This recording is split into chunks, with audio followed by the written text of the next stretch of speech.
What's going on, guys? Welcome to the Shacknews Twitch Channel. Sorry for that little technical snafu. It is Monday. It is the 21st day, 20th day. It's one of the days of March. Of the 30 days, as the 31 days, I don't even know. I didn't graduate school. Of all the days it could be in March, today is potentially one of them, and this is the wide world of electronic sports. Episode 124. We're here with our host, Bryan Lefler, Rodney Conyers. Fellers, what's been going on? Hello, Chris. Thank you so much for that very definitive introduction. Still not sure what day it is. Yeah, it is the 21st day. Is it an Eid? Is today one of the Ides of March? When do those happen? I have no idea. Are we still allowed to say that? Oh, are you? Are you? Oh, I don't know. I Oh thought man. that was last week. Isn't it when Caesar died? When he got killed, rather? Yeah. Yeah. Who knows? But it is the 21st day of March. It is another episode of Wide World of Electronic Sports. And yes, I'm Bryan Lefler, joined by my co-host, Rodney Conyers Jr. How you doing today, friend? I'm pretty good, man. I can't complain. Tons of stuff going on in the world of esports. I'm just glad to break it down with you guys. Yes, I am excited as well. We normally would be joined by the phenomenal Phil EE Visu.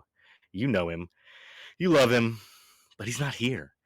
Phil is detained in another event trying to secure a win in one of those online stream things he does. He's an influencer. He's influencing right now. So we're going to continue without him. We got a show to talk about. We got esports to cover, so let's cover it. Yeah, let's do it. Get into this first story. We don't talk about this game very much, and I feel like we should probably talk about it more. It's Fortnite. They done changed my Fortnite. Yeah, I know. They've changed it up. Fortnite has a new season. It's here, but it's not Fortnite anymore. It's just Shoot Night. There's no building. There's no race to tower, anything like that. It's just shooting. Just shooting. Like a regular battle royale was back in the day. This doesn't feel right. In the long, do you guys remember the battle royales? I'm pretty sure that back in the Wild West, that when they had the fight at the OK Corral, that Doc Holliday took out the evil guys by, each side took turns building Eiffel Towers to block each other's bullets. Absolutely, as quick as possible. And I don't like the change that Fortnite's making here, because this is less realistic, and it could change the way the game is played. I think this is a very interesting change, but I'm actually not surprised. I think, Fortnite has kind of just fallen by the wayside competitively. And not to say it was ever that big of a competitive title. I think they more so, ran it at the level that they did because of like the collaborative efforts, how, popular the game was, how it just crossed over with all these other forms of media. But I think now they want to get down to like the bare bones of what makes a shooter a shooter. I don't want to say it's too late because they're still collabing. Like I know they just brought Doctor Strange over, another multiverse. He'll be jumping through madly in a couple weeks. But Rod, I'm willing to say it's too late because they've already announced they're undoing this in a couple of days. Are they really? Yeah. Yeah, I knew this wasn't going to stick around. What? To me, it was always obvious that this was like kind of just a shakeup, just a quick shakeup to get Fortnite back into the conversation, to get people playing again. Obviously, they want to keep people playing this as long as they can for years and years. It's a game as a service, so you got to treat it as such. I guess this was just one idea they were kicking around because maybe they've run out. They were like, well, let's just remove the building and have that be our limited time event. So yeah, it's a limited time event. I don't know. DVD says it might add it as a separate mode entirely. If they did spin it off into a separate mode, that would be kind of cool, and that might get some of the boomer crowd like myself into playing Fortnite, because a lot of people my age have been saying on Twitter. I mean, I saw tons of posts of people saying that all they've been waiting for was Fortnite to remove the building because they were never able to hang. I mean, I definitely was never able to hang in Fortnite because of building itself. I just didn't really like the feel of the game in general, so I didn't really like playing it. This isn't enough to get me into it, though, that's for sure.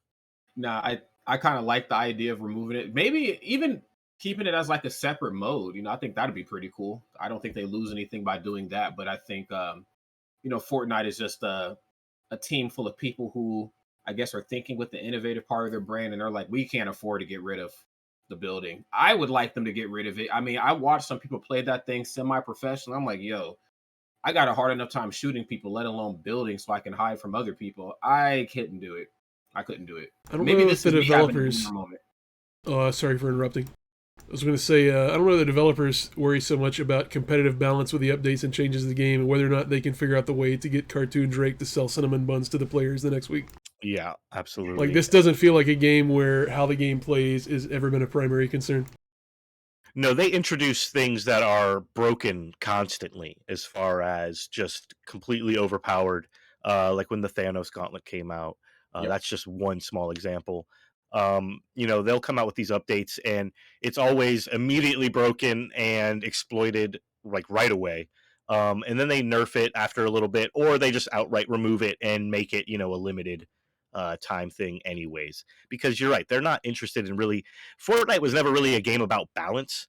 It was always about in the highest level of competitive. It was always about building the fastest and quick reflexes. Really, that's pretty much.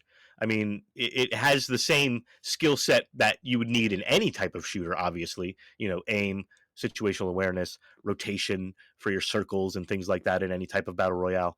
But yes, the building and the reflexes that you could do building and shooting at the same time, that was really the key skill that anyone needed to be able to compete. And I mean, it's like that high level is still there. There still is Fortnite esports, but World Cup is gone. I've mentioned this many times. All of the high profile in-person events for Fortnite are long gone, not really talked about anymore at all. um I don't know. I know Fortnite is still an esport, but it doesn't feel like one to me.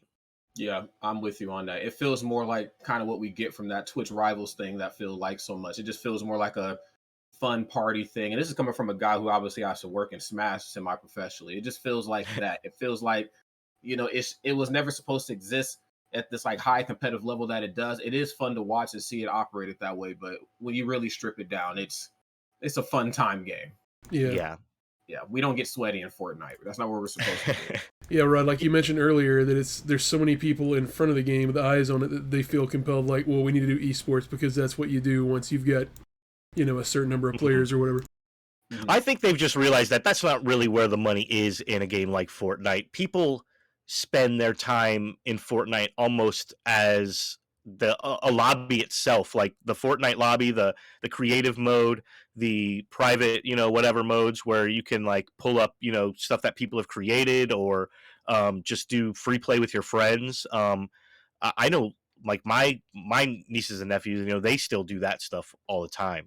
They don't really play the battle royale mode ever. I don't really see them playing the main mode. It's all just about hanging out with their friends. Yeah, it's treated almost like Second Life rather than a first-person shooter. Exactly. And so, yeah, I definitely think this is kind of a cool move. Hopefully it got some excitement back into the battle royale. But once it's over, it's over. And yeah, it'll be over in a few days. It was just a limited thing. I don't know if, like we said, I don't know if they'll spin it off into a new mode. But I'm with Rod and DVD. I hope they do. Yeah. All right, let's move on. I think we've talked about Fortnite plenty. We got to get into Smash, obviously. And the big event, or one of the big events over this past week, was Level Up Arena 4, taking place in your backyard in the Midwest there, in Kansas. This was a pretty big one with Skittles, Zamba, Best Ness, Louis Money, Stroder, Ned. There's just lots of great players in this. That's not even all of them. It looks like Skittles and Zamba played each other in the grand finals, as you can see here on screen. And Skittles was able to reset this bracket. Talk about the grand finals, Rod. How did it play out? It was just a really beautiful thing to see, man. I've known Skittles for a very long time. His older brother actually used to be the best player in Nebraska, and he still is really good. But Ultimate's just a different game, and whatever. But his name was Skilliger, and then he had a younger brother named Skittles, and I was just like, yeah, Skittles is cool, man. You know what I'm saying? Like, he's not like his. Of course, the comparisons were always going to be there. And then He starts leveling up. He starts getting really nice towards the middle to tail end of Smash 4. The ultimate comes out. He just starts running people. Next thing we know, he's in grand finals with his brother week in and week out. And now here he is, level up arena, going up against another one of my favorite players too. First and foremost, I always love like when the young players throw down.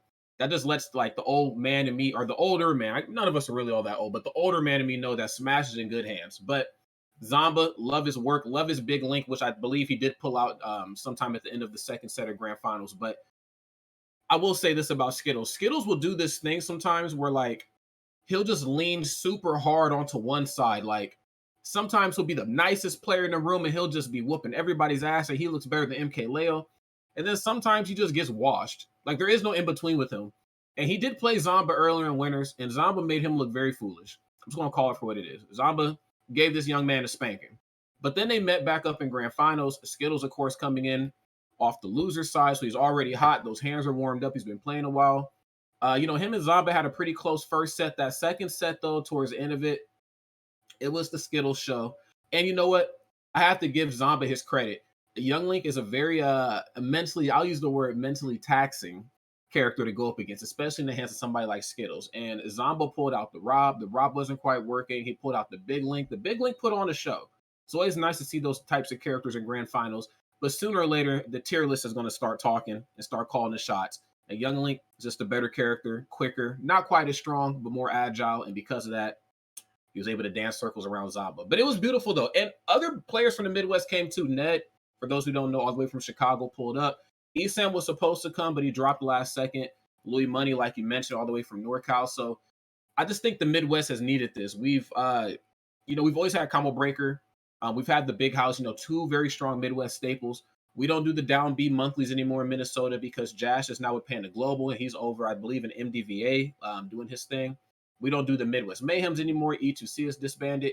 So I just think the Midwest needed a W like this. And I'm so happy that Kansas was the area to do it. That's awesome. Yeah, and I really love that you got to see a Big Link versus Young Link matchup. Like that's just always I like that's like to me that's a Temple of Time matchup. Like I love seeing that. It's just really great to see this character shine in Midwest Smash and just in high profile Smash in general. Like I don't see a lot of Links getting to grand finals and everything, and Rob as well. Like I love to see characters like Rob, characters like Link get a little time in the spotlight. The Smash was just really crazy this weekend with a lot of tourneys going on. Level Up Arena, though, was definitely one to watch. If you haven't seen it, make sure you check out those VODs. Lots of great moments, lots of great matches. And yeah, congratulations to Skittles for getting the grand finals. Like, you love to see it. You love to see it, man. It's just the Nebraska takeover, man. I fucking love it. Absolutely.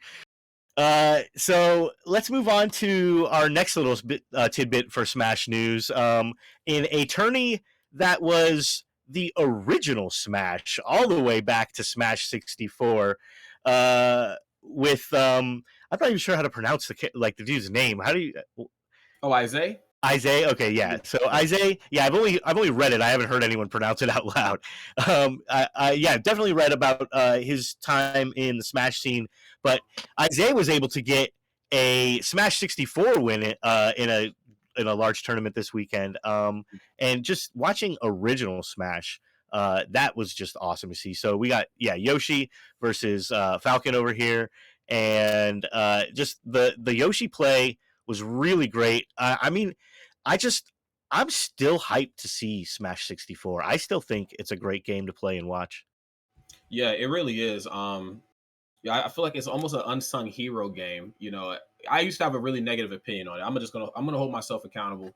I'll never forget. I was at Smash and Splash 3 the first year we moved to the Wisconsin Dells from Gurney, Illinois, and I was eating dinner with MVD and Esam, and at the time, Super Boom Fan, who was the number 1 player in 64, or maybe number 2. It was very close with whoever was after or before him, but I didn't know who the hell he was. I just had such a negative opinion on it, and I remember talking to him at dinner, and I was like, "Hey, man, what's your name? What game do you play?" And he's like in mid conversation, like how we are. And he just kind of stops and he like gives me like this super like disgusting glare, and then he just like keeps carrying on with his conversation.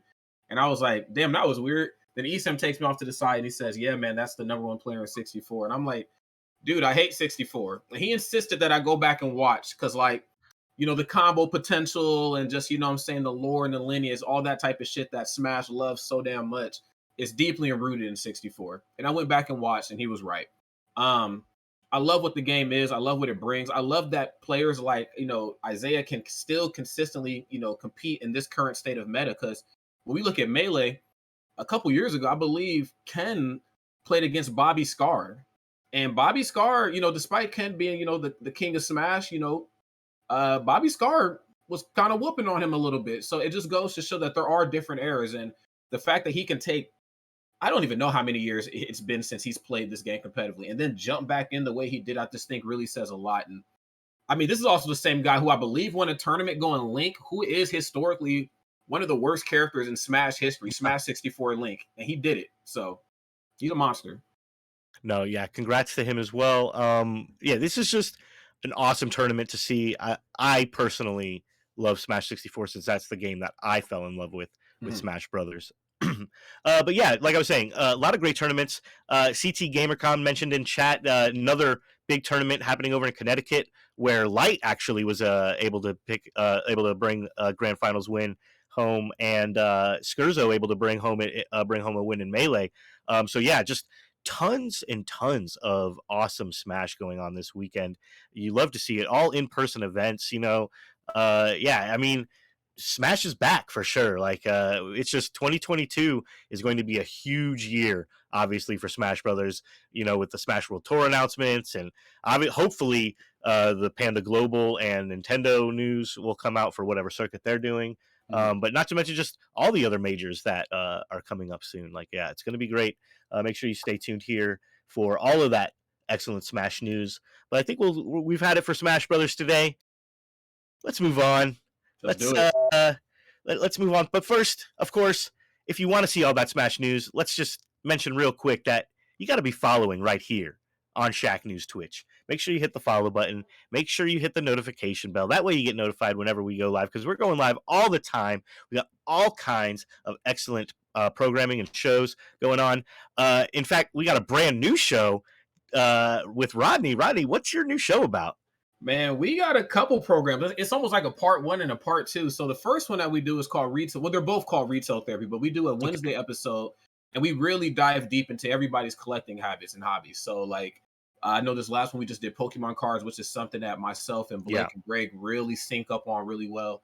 And it was nice to see 3 different perspectives from card collecting kind of culminate into one episode. Greg plays the game competitively, probably one of the better players that I know. Then again, I don't really know any players, but Greg knows what he's talking about, so he's automatically better than me. Blake, got back into it after years of not being into it and has a really sick, up-to-date collection, a lot of modern stuff. And then I'm the boomer on the call. I got all like the old shit from when we were kids and stuff. And what was funny was, like, on the episode, I'm like, damn, man, like, your full art shiny card, that's really cool. But yo, check out this Blaine's Arcanine from 1990. And they're just like, yeah, that's cool, man. Yeah, that's what's up. And I'm just like, I'm the old guy now, but it's super cool. And then on Saturdays, we do a lighter version. It's a little bit more broken down. Okay. And it's just kind of us shooting the shit. And again, still diving deep, but not quite as heavy as the Wednesday program. So regardless, kind of chatting about the collecting scene. Mm-hmm. Okay. Yep. So super duper cool. But in order to see any of it, though, you got to follow and subscribe here. You got to kick it with Bryan and I. Right. Come on. Absolutely. Yes. Well, so it's not all bad that you're getting old, Rod. Eventually, McDonald's is going to give you a discount on coffee on account of your seniorness. That's true. Dude. You can get that senior coffee. Yeah, it's coming. I can smell it. I think that's what that smell is. Won't be long before all your bones are just dust. Just have a big old... Your body is just a condom full of hamburger meat barely holding on. There it is. That's the one thing we all collect is dust. That's right.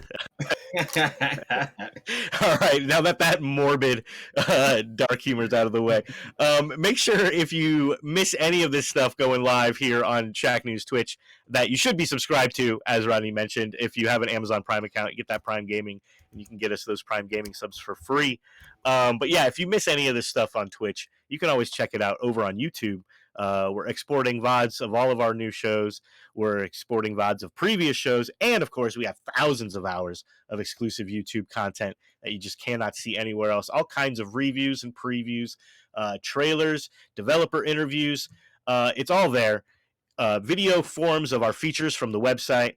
You can catch it all there. And of course, there's also Gamer Hub videos. So Shack News Games and Gamer Hub videos. And Gamer Hub videos is a little more developer focused, a little more exclusive as well. I mean, these are interviews and talks that you will not see anywhere else. The tech toy breakdowns and the celebrity interviews, the in-depth breakdowns that the developers give us, the behind the scenes looks rather at the games that they're making.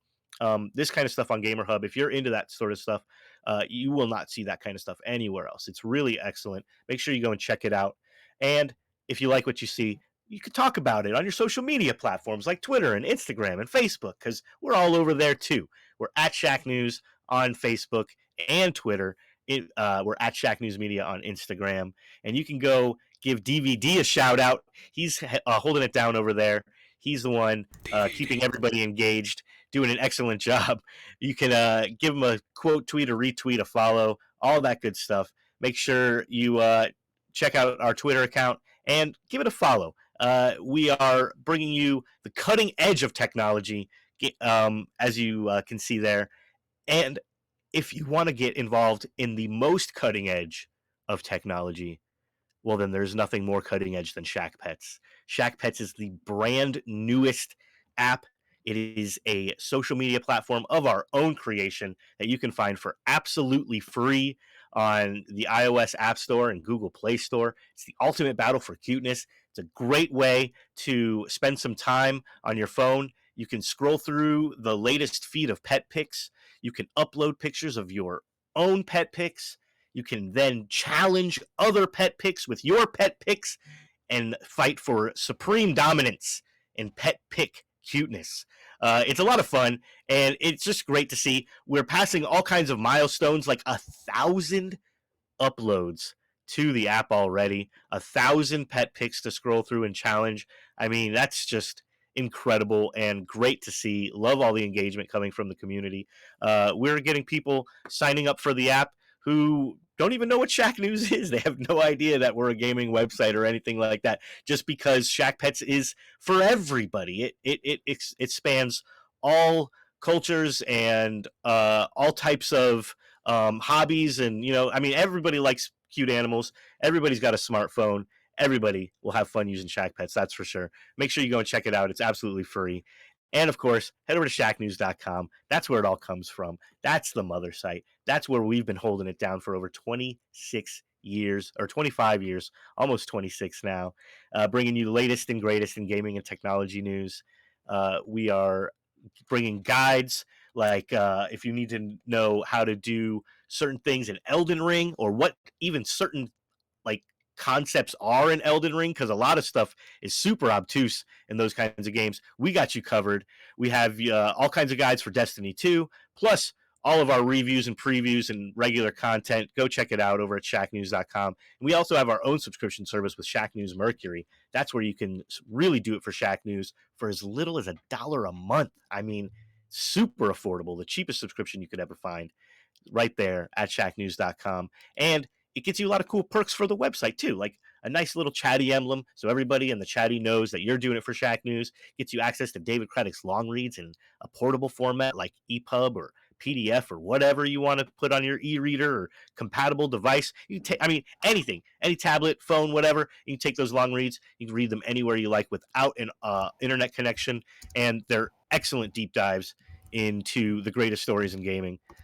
Game of the generation, yeah, I guess so. I mean, Elden Ring is a game people are going to be playing for a long time. People are going to be talking about it for a long time, and I'm sure we'll be writing words about it for a long time. Yeah, but that's going to do it for our quick commercial break.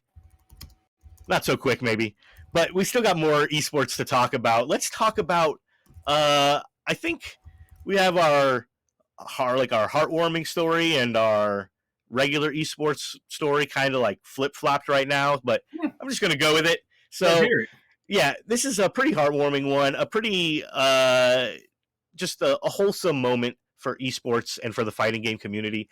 Panda Global put on a versus New York event with some of their best players like Jaywong, Punked, Kizike, like just all kinds of great players. And then they're taking on some of New York's finest in the FGC, like New York City Furby, Aru, Lost Soul, and it's just a quick little exhibition event. First to tens in first to tens in some fighting games.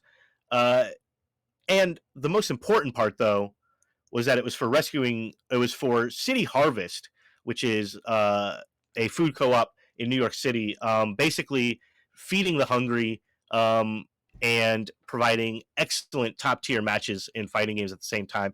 I mean, Right. this is just a win all around for sure. Yeah, I like to agree. Panda Global has always had a different approach when it came to fighting games. I think there's every so often, there's an esports team that, just kind of wants to shake up and kind of revitalize what it is to be an org in the game that, you specify your genre or whatever. And like, I know like 100 Thieves, for instance, I know I talk about them a lot. They do a lot of lifestyle stuff. I think Panda Global, they focus more on like the personality aspect and like the giving back, like the camaraderie, the elbow bumping amongst themselves on the team. And, we see it with, it's not very often that you see a player, leave the team, play for a different team, and then come back. I'm saying? The fact that they allowed players, like I believe Punked was on Panda for years, left, and then came back. I mean, I just think that says a lot. Or, I mean, it could just be money and like contractual agreements. But on top of that, too, just how outspoken they are in the community about like, women's rights, trans rights, Black Lives Matter, stuff like that. Like I know a lot of teams do that, when the time calls for it, and then they're kind of quiet, the rest of the year. But this team in specific, they're vocal 24/7, 365 about it. So I'm not surprised that they did something like this. Again, still not the biggest fan of Street Fighter, but I love watching Street Fighter bracket formats like this, where there's like something bigger than money on the line, something bigger than even just bragging rights. Because, like to play fighting games in an area of the world like New York, that's all they want out there. I mean, they were playing these games long before it was ever about esports and money. They just want the ability to shit talk you and to hang it up on their fridge. And, to see it go to a good cause. I think it's just such a beautiful thing to see. With Justin Wong on your team, I mean, I'm sure that's enough right there to get the whole world watching. Punk is an absolute monster. For our people who watch fighting games, but maybe they don't like know the history and the lore, NYC Furby, an absolute just legend in his own right. So this was just beautiful. So dope. No, I absolutely love to see this stuff. And I apologize, I totally forgot the link for the B-roll for this one, and the what we're watching right now is for the next little tidbit of news. No, it's my fault. I'm the one who put in the wrong link. But no, you're absolutely right. This is just really cool to see, and with players like Jay Wong, NYC Furby, Punked. I mean, you're not going to go wrong, right? You're going to see some excellent Street Fighter. So if you like watching Street Fighter esports, then this is definitely one of the events you need to check out. Mm-hmm. But the fact that it was going to such a great cause, like City Harvest, like that's just it's the icing on the cake. That's really the whole cake, and the icing is just being able to watch all of these great matches. Because it's cool to see esports and FGC organizations like Panda Global, like you were saying, take a more involved stance, and just a more proactive approach towards helping people and providing cool content to watch at the same time. Right. It's really nice. But yeah, that's one that's probably our like heartwarming story of the day, and then everything else is just various fighting game news, and there's just a lot to get into in the FGC over this past week. As you can see on screen, first up is Virtua Fighter 5 and Tekken 7, one of Rodney's favorites, doing a little collab with some costumes.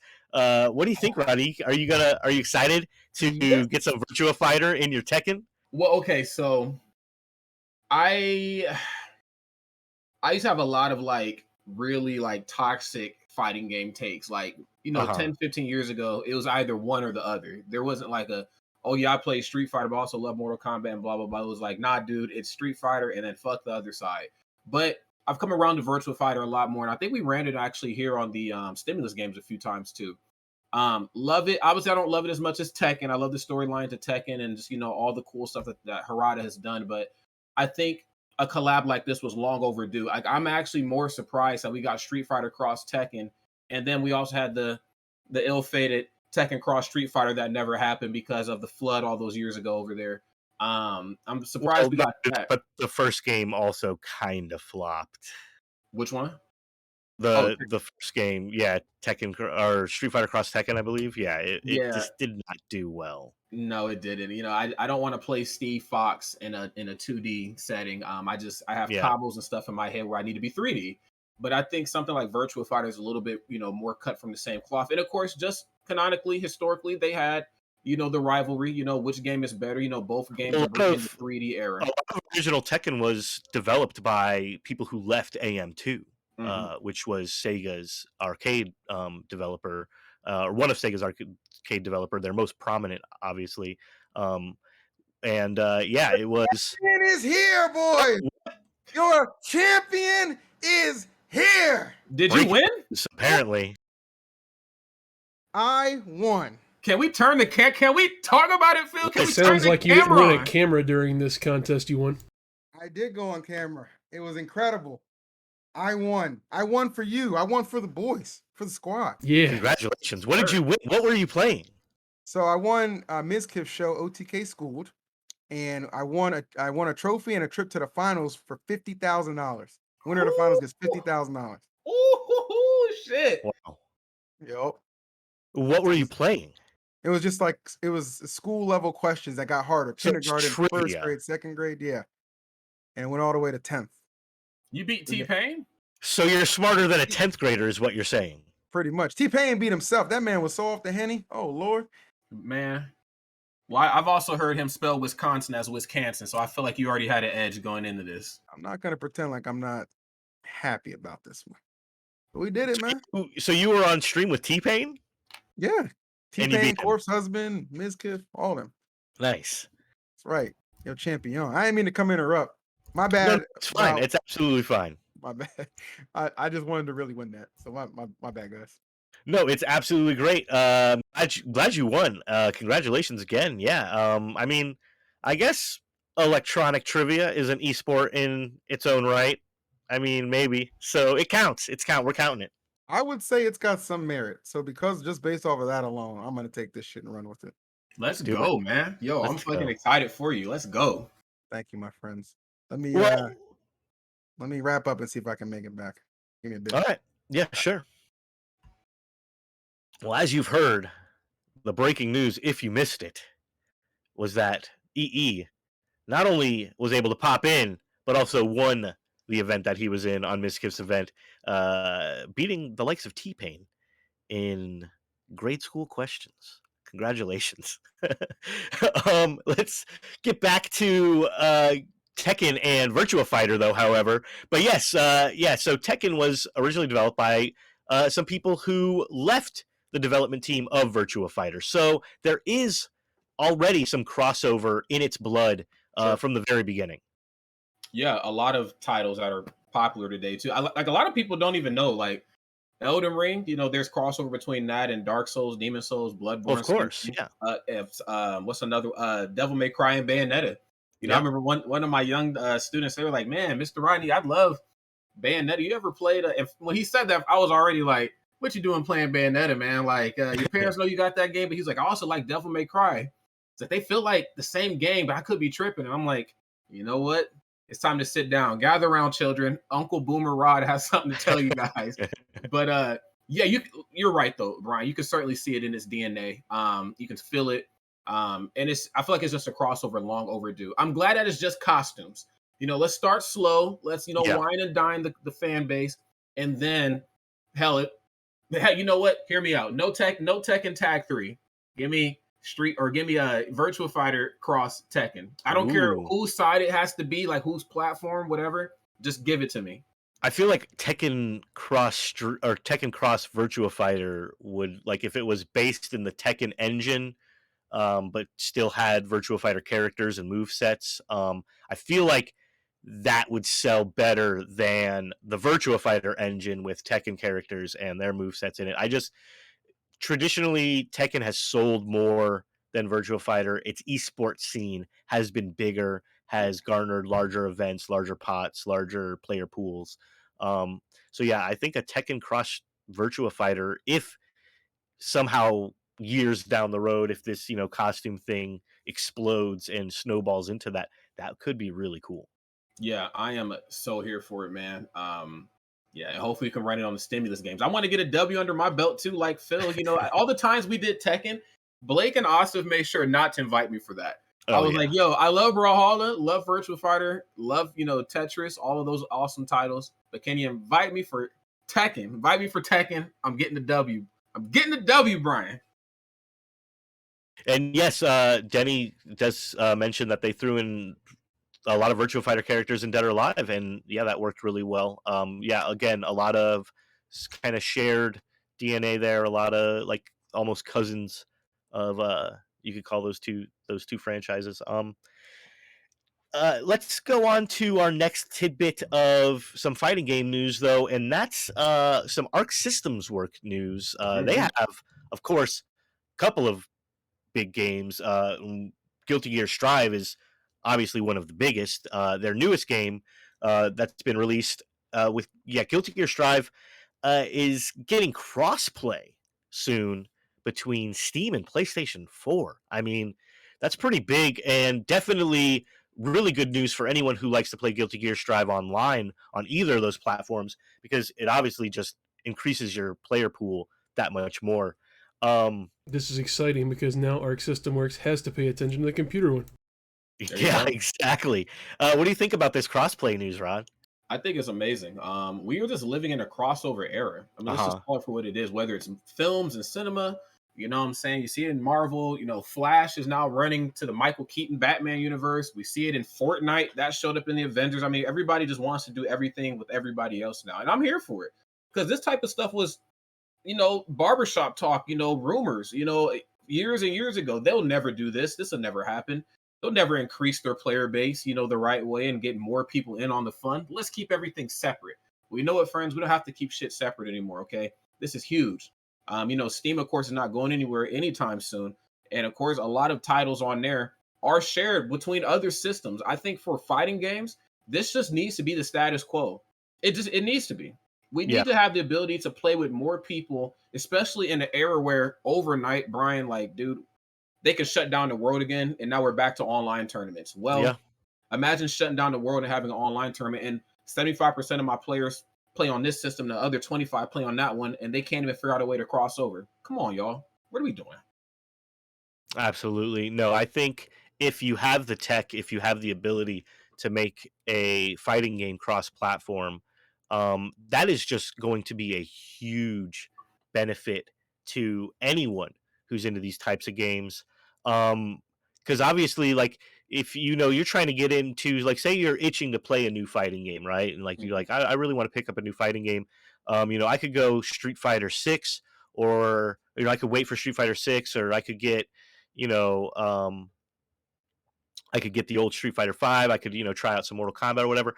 But then you look at something like Guilty Gear Strive, where not only is the art and animation incredible, it just looks and sounds great, but with the crossplay as well, that you have just that more many people to practice against, that more many people to play against. Right. The online play is going to be solid. It has rollback netcode.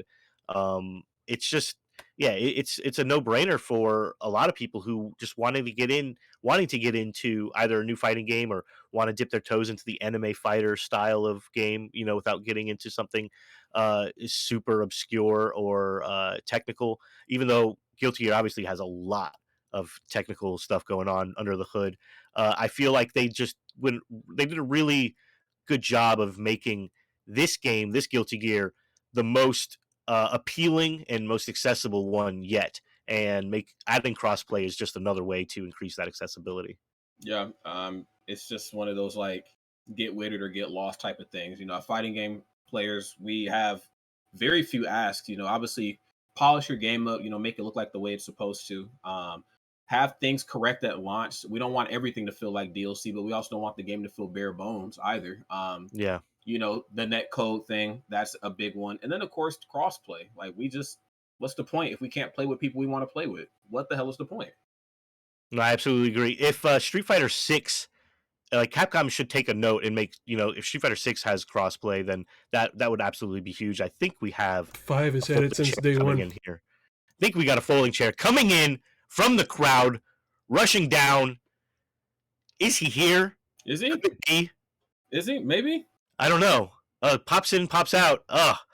Army of Techno was about to pop in there. The man with the briefcase himself, I think, had some opinions on this story. But real quick, I did want to touch on Denny Von Doom. Talked about how the second season of DLC is going to be coming out for Guilty Gear Strive. That was announced as well, and that, of course, is going to be great. I mean, they're doing really well. I feel like the first season was received pretty well.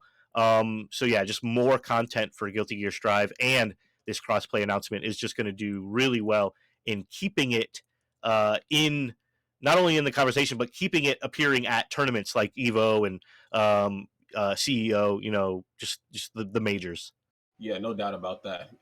It just, when I see a game like Guilty Gear, it makes sense that they're the ones who are kind of setting the template. I mean, they are, kind of the there he is fighter of anime fighters. So yeah, it's nice. I'm so happy that they're the ones leading the charge on this. What's going on, boss man? You're here. Oh, I noticed that EE wasn't here, so I was like, I should probably show up for Sauce Talk. I believe he's coming back. He was involved in an online event that Miskiff does, and it was him and T-Pain, some other people, doing like grade school trivia basically. And but EE won, so he won the event. Moved on. He's going to move on to the grand finals for a total prize pool of $50,000 or whatever. Gets a little trophy for his effort today. I think so it's congratulations. It's pretty on the nose to test streamers with middle school knowledge. Yes, it is. That's kind of almost too on the nose. Hey, yeah, apparently Chris influencers are not known for being, So I wanted to maybe. stop by just to commend Arc on providing crossplay. Yeah, between PC and PlayStation. That's awesome. It is. It's great news for that game. It's already a great game. It's already, like I was saying, already gorgeous, already smooth, and this is just combining 2-player pools, and it's just going to make the game that more attractive to new players for sure. Mm-hmm. Nice. Yeah, no doubt about that. But there's still more to talk about though, because as you could see in the B-roll before Army of Techno joined, before the man with the briefcase himself showed up, they have a new game coming out, DNF Duel, and that's coming out June 28th. So Arc System Works not only has Guilty Gear Strive going for them, but they have another game coming out, and this looks pretty crazy as well. Like, to be honest, I haven't really heard that much about this. Rod, have you been staying up on DNF Duel at all? I'm gonna be honest, this is news to me, but I'm not surprised that they're going in this direction. I mean, they've kind of hit the nail on the head in a lot of other areas. I mean, I felt like something like this that you can kind of have at your fingertips was, I mean, this just makes sense. It literally just makes sense. I wish Denny, if you're here, feel free to jump in and school me on this, because he's the one who actually brought this to our attention. I completely glazed over this one. Yeah, Dungeon Fighter Duel. I mean, it looks like something, that Denny or TJ would be all over for sure. And it's coming out June 22nd. It kind of fits the June cadence of 20th. Arc. Like Arc releases, right? Yeah. It's like almost every year they have something. Like they do Mhm. BlazBlue, or Yes. they do Guilty Gear, right? So this is like, I guess what's kind of neat is different than either of those two IPs that they're known for. Obviously, they had success with fighters too. So it's like Arc is just kind of killing it. And I think with Guilty Gear Strive, like they got the perfect equation now for how to move units of a fighting game. So yeah, well, more power to them. You mentioned that this kind of just fits their release schedule. They just have a really efficient release schedule. They must have a couple of teams, like one that makes the game and then another that kind of starts working on the next game immediately after that first game is finished, while the core team stays on and still does the DLC and stuff like that to support it. But the way that they're able to move from game to game while still supporting the previous generation, with DLC or seasons, or an expansion game that comes out, with new characters and rebalance or whatever. Yeah, it's just Arc System Works is right. You're absolutely right. They have really been on their game for a while now, and companies like Capcom could take note. Yeah, it's also cool because you've seen like they improve, right? Like Dragon Ball Fighters was like a holy crap moment in the offline scene, right? But it was pretty terrible online. Strive is awesome online, and they implemented rollback netcode. You know, something that I know a lot of Smashers have dreamed about. Now they're implementing crossplay. Like, I just like that they keep improving, and they like, not to throw shade at like Capcom or something, like, but Street Fighter V was not great when it shipped, and it's like it took 5 years or so to get to like the state where it is now, and now it's, you know, being pushed aside for 6.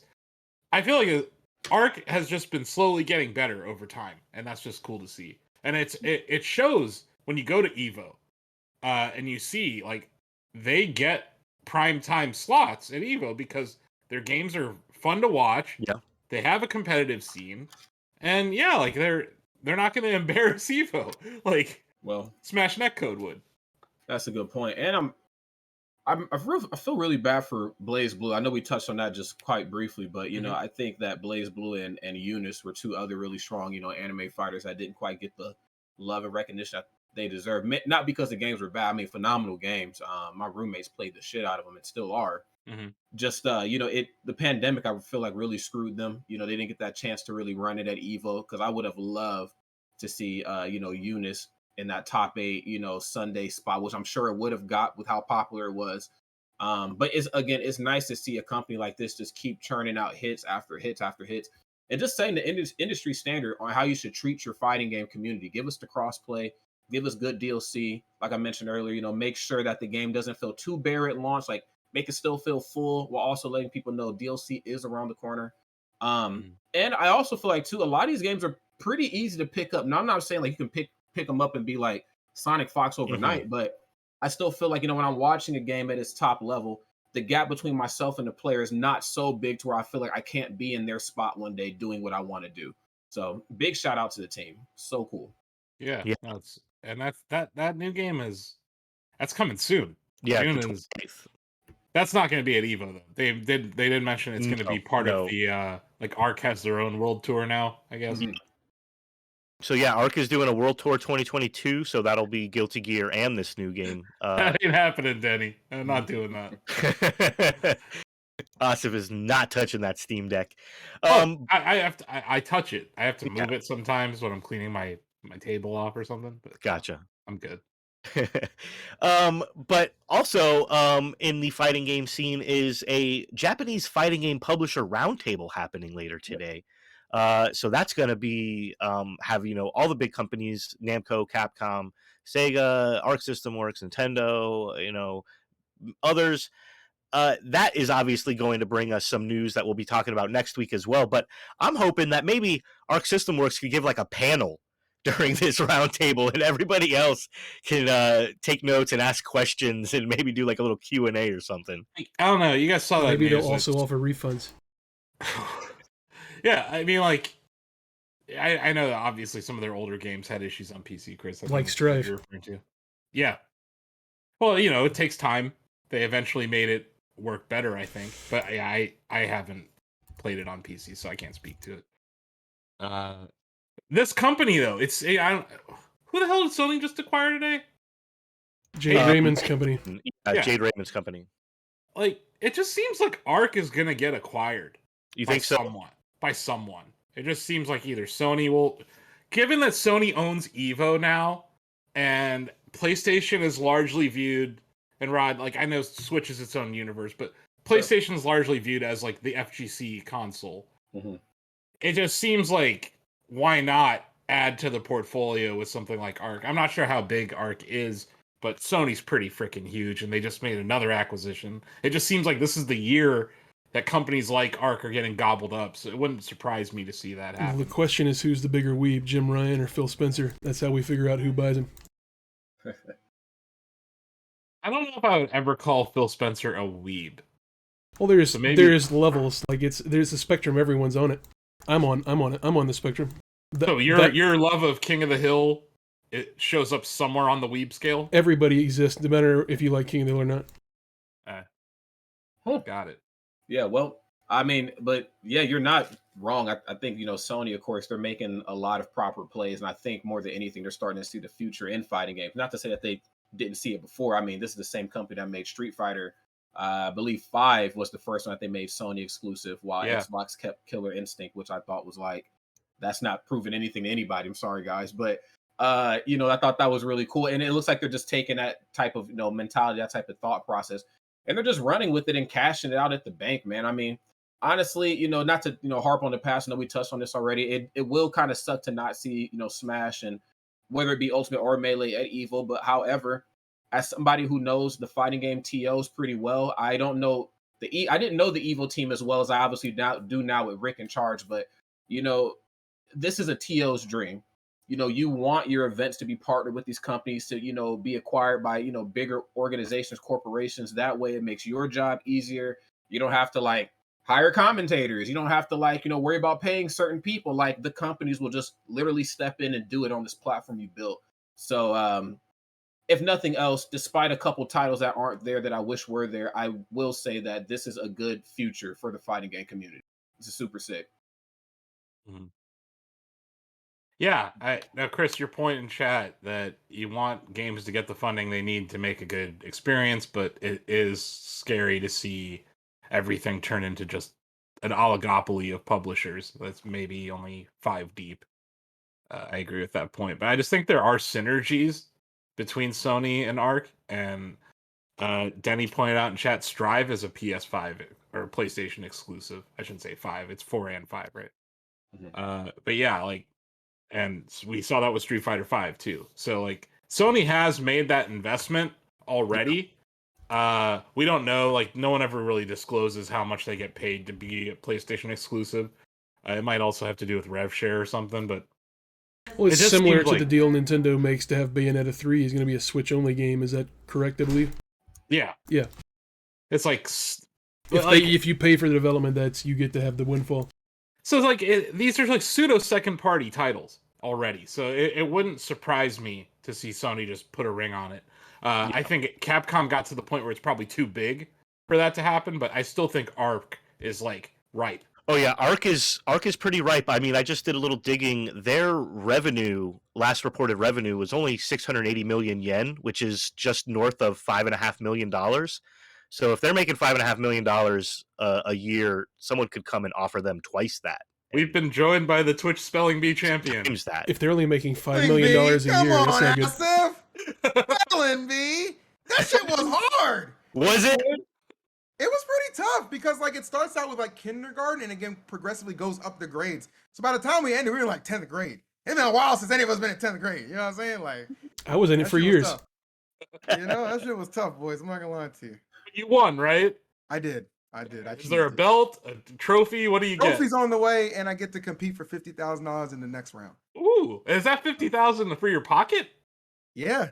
Damn. Okay, Phil. Let's go. Not bad. That's all I'm gonna say. Not bad. And I saw there was a who's who list there. Dude, it was T-Pain, Corpse Husband, Ludwig. It was a lot. Yeah, you're up against I have no offense to you. I mean, no, I know you're coming off a Twitch ban, and usually when that happens, you move up a tier. So I was damn, I saw this lineup you were going up against. For you to win, they had to have been furious, man. I'm pretty sure they weren't happy. Awesome. What was the hardest question that you had to answer that you got right? Well, honestly, they were all the math ones. But the thing without that, you got cheat, you got a peek and you got a cheat. So I used my peek and my cheat on both the math questions that were kicking my ass. Was it multiple choice? No. Okay. So you had to show your work too. Final Jeopardy, all of these questions. Yeah, dude. I was fuck this. So we got through it, man. We answered some history stuff and people got. Are you gonna study for the next one? Of course. It's $50,000. Ask him what you think. I'm just saying, how do you study for this? What grades are you going up to? Are you going to college by the time this is over? I'm going. So the highest they have is 12th grade, right? Okay. So I'm going to study from middle school to high school. You don't think any of that pre-middle school stuff might trip you up if you don't concentrate on it? Dude, the elementary question was how many months or how many days are in October? You know, I think I can handle it. Were people getting that wrong? Like your opponents? Almost. Somebody had to unlock in an answer. I'll tell you that much. Oh, It depends if it's a leap year, you know.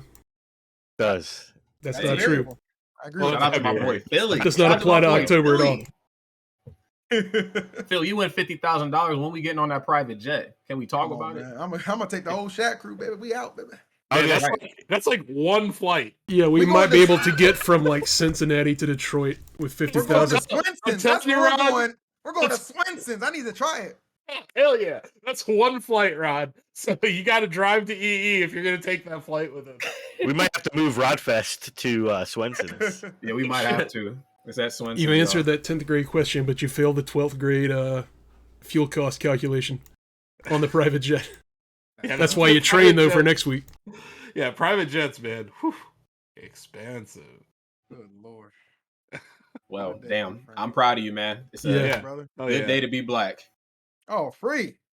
Well, Now, I can I borrow $1? I'll give you 5, bro. think that just kind of wraps up the esports section of the day. Like that pretty No, much. wait. What did I miss? What was the last time? Okay, Well, so you are the esports hero now, so. Yeah, you're the esports hero of the week. yeah, exactly. We're talking about Guilty Gear, and they actually. Game Publisher Roundtable. Mhm. But yeah, we're talking about how Arc System Works is just kind of killing it, and how they're kind of ripe for acquisition. We're talking about how Sony might be a good fit for. Oh, you're Arc calling System another Works. buyout kind of thing? Yeah, exactly. I'm thinking Arc is ripe for the picking, man. Like they got Strive is legit. Yeah. People are It's a great still game. Fighters was really good. Well, they made Persona 4 Arena. You know, they have their hands on a lot of projects. And they're not like they did delay Strive, but it wasn't like some massive delay, right? It was like 2 months, right? It wasn't long. And they did it to get rollback into the game, and they did it to make sure that online was going to work at least on console. But yeah, like I think that they're probably going to get picked up. I think Sony makes a lot of sense. Mhm. So Evo and Sony now kind of seem to like their games, so it wouldn't surprise me. If you were the head of acquisitions for Sony and you were trying to acquire a company that has a $5.5 million revenue each year, what would be your offer? $5.5 million? That's it?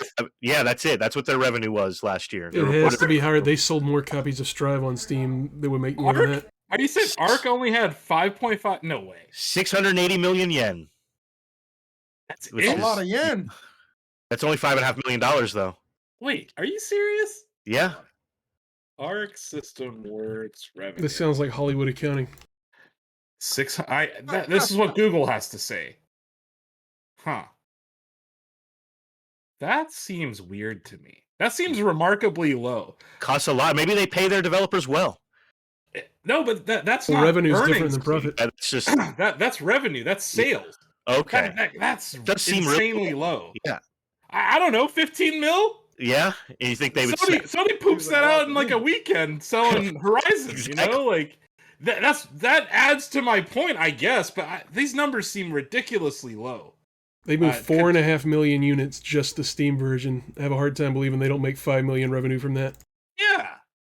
On Steam? Just the Steam version has moved almost the 5 Steam million version, units. yeah. And how much did it cost? 60? I mean, I'm Well, sure it's been on it's sale still- a few times since it came out, but Well, let's just say 60, and let's say none of them 5. less than 40. That's 300 mil right there. That's like I honestly think this is probably closer to 2-3 billion. Okay. Would be my guess. Yeah. Which is a lot of money, but like compared to Sony, it's not like a shit ton of money.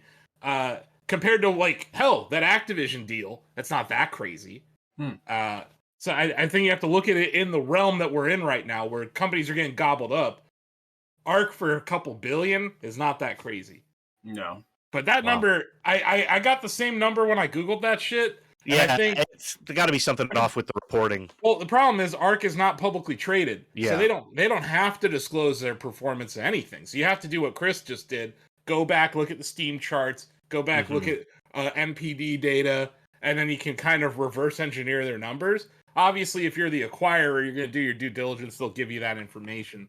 But yeah, I'm guessing 2 to 3 billion. So for something like that, you always are just essentially in the dark and just like guessing. It depends As on an analyst, the title.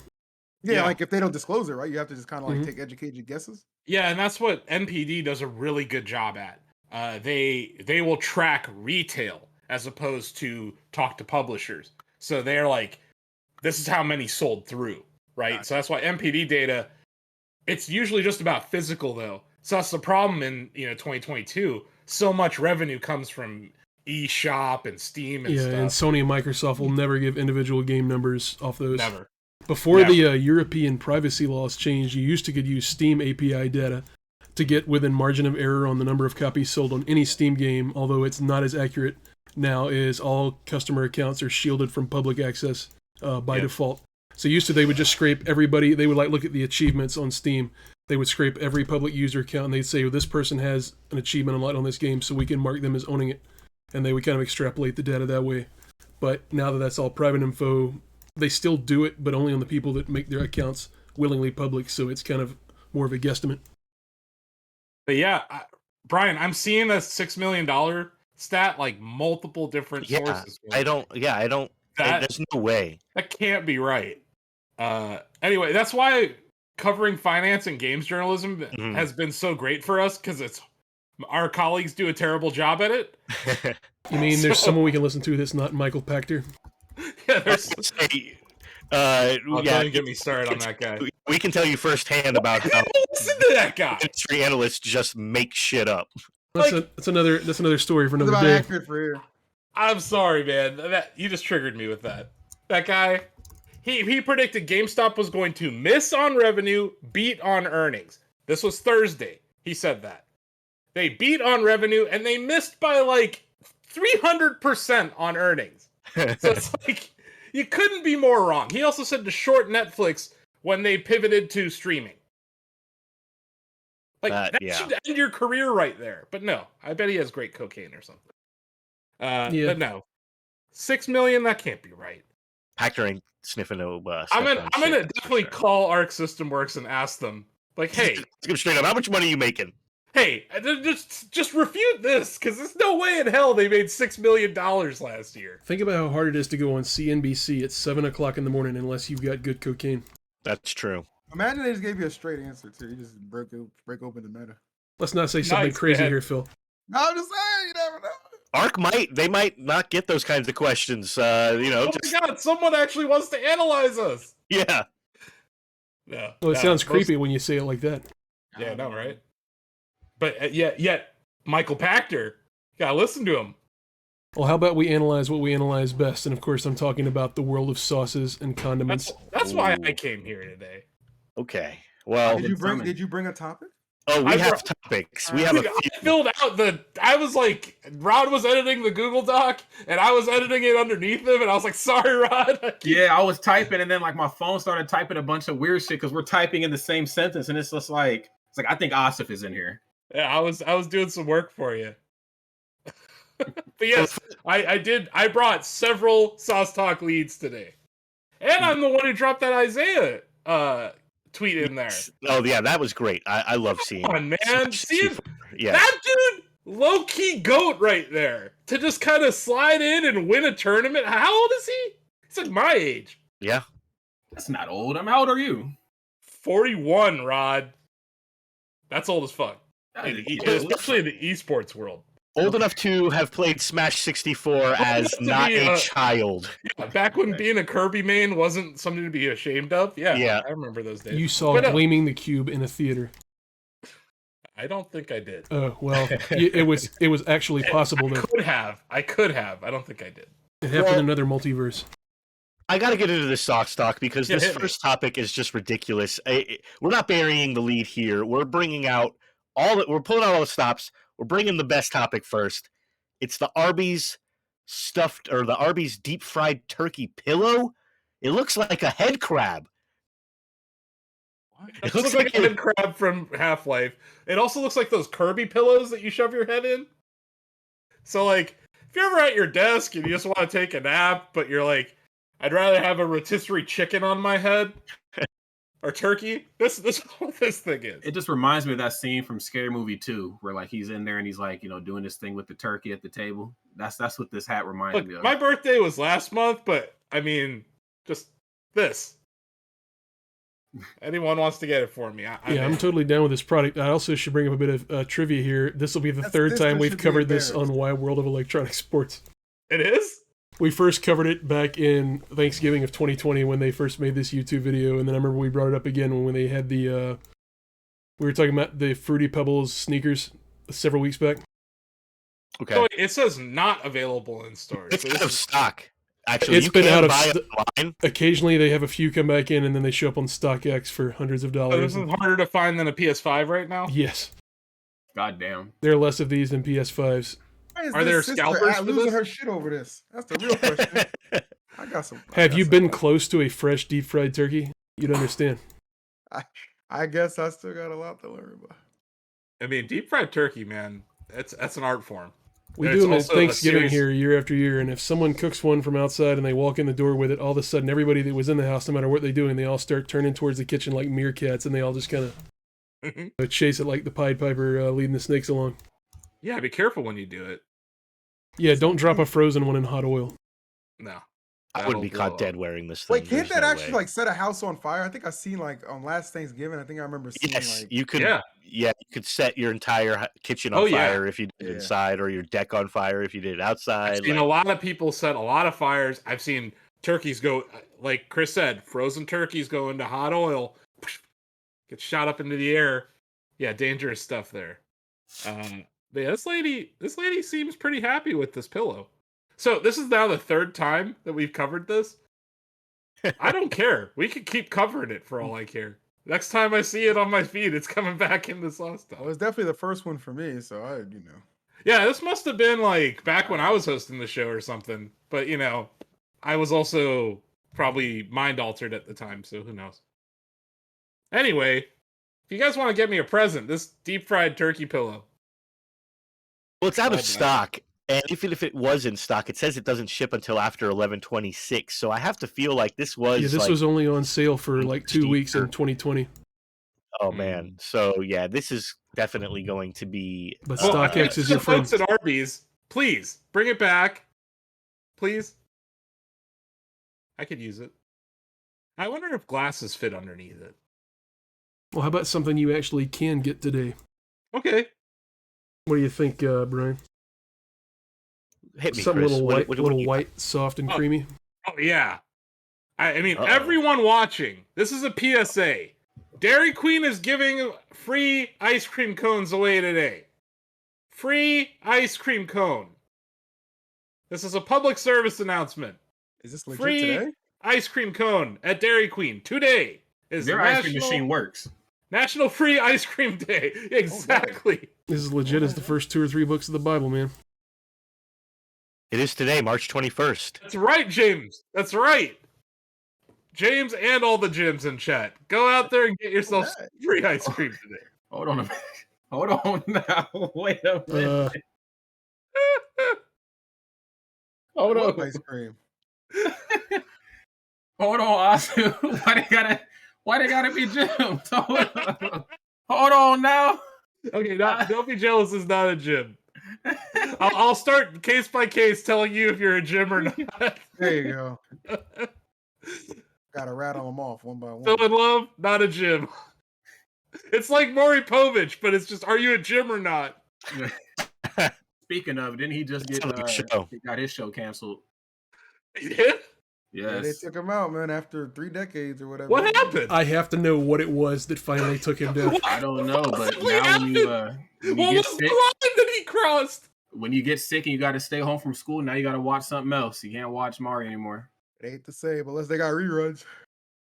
You know what? That's it. While y'all sauce talking, let me look this up. I need to know what actually happened there. Well, when I but- saw the announcement, it didn't give a reason, so I was like, That's Huh. messed up. Question Maybe mark? he's not. He's old, right? he's like 70. He is something. hella old. Yeah, maybe That's he's a just too lot of old for makeup. that shit. Yeah. Yeah, he's just retiring, it says. Oh, Okay. he's not canceled. He Yeah, he's canceled just himself. retiring. Bittersweet retirement. Just that one show has been on the air for 31 internet- years. But the internet's on fire with these cancellations. Aaron Rodgers got canceled. He only got $148 million. We canceled Deshaun I want to Watson. get canceled like that. Sean didn't get $230 wild. million. Canceled, he just got paid. Yeah, I guess when you get and Whoopi Goldberg got canceled, she's on Star Trek. I'm like, damn, this guy get canceled. You gotta get banned off of Twitch. Then you win $50K. That's how we do it, baby. It's the making of a great comeback. Talk to him, Phil. Oh, so is it Jim or Crisp? Is it Jim or Crisp? Is that what we're doing now? That's fair. I wouldn't just throw out and say everyone's Crisp. There's probably some people who are like stalking us in chat right now that aren't Crisp, Rod. Is this also like a spectrum where folks fall on a different part of the line? That's actually no. I think it seems like it's binary from Rod. You're either a Jim or you're Crisp. Yeah, it's either one or the other. I have heard the term Kim thrown around, which I would believe is the female variant of a Jim. Yeah, makes sense. Yep, Jimbos. That is correct, by the way. Yes, it's just facts. Yeah, go get yourself some ice cream, though. Absolutely.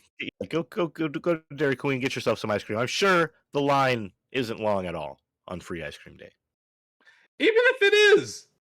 Also, maybe walk or bike up there and don't sit in your car idling while you wait in the line for the ice cream on account of, the earth. Well, not only that, but it's going to cost you a lot more for the gas than it will for the ice cream. At least Dairy Queen didn't wait till August to do this when everybody in line would die from heat stroke. Yeah, this is a good time of the year to do this.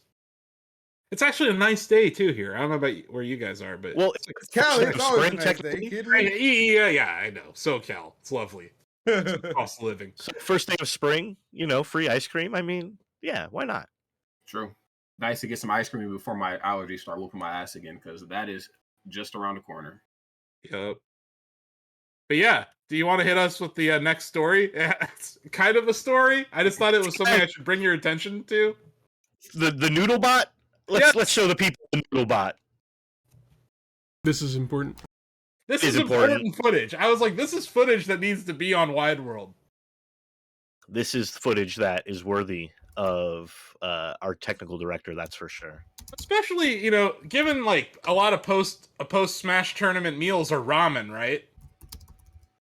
Am I wrong? What kind of hype? What is this? Yeah, sometimes ramen. It used, so like the industry standard, Smash industry standard, like that 2016 to like 18, where we were like going to the sagas a lot. We would actually get ramen like all the time. Like Phil was like, round up the team, assemble. We'll see you on the basketball court. It's time to get fucking ramen. Someday you're gonna have ramen that was partially prepared by a robot. Okay.